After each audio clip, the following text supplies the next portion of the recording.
இப்போ இந்த ஜாதகப்படி இது பகுபதி யோகம். பிரவர்த்தியா யோகத்துல சூரியனோ சனியோ ராகுவோ கலந்திருந்தால் அது நல்லதல்லே.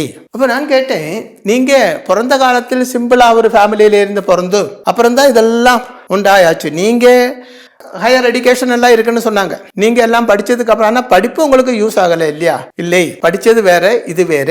உங்கள இருந்து தானே இதெல்லாம் உருவானது. ஆமா, அப்படி சொன்னாங்க. அதுக்கு அப்படி கேட்கறதுக்கு என்ன காரணம் என்றால், லட்சுமி நாராயண யோகம், கஜகஸ்ரீ யோகம் இதெல்லாம் ஜாதகத்தில் இருந்தால் விட அதை விட பவர்ஃபுல் இந்த 5 கிரகங்களும் இருக்கப்பட்ட பிரவர்த்தியா யோகம். நாலோ அதுக்கு அதிகமோ கிரகங்கள் ஒரு ராசியிலே இருந்தால் அது பிரவர்த்தியா யோகம். பிரவர்த்தியா யோகத்தில் சுப கிரகங்கள் இருந்தால் அது 0விலே இருந்து பலது உருவாக்கும், எல்லாம் தரும், பல தலைமுறைக்கு அது நிற்கும்.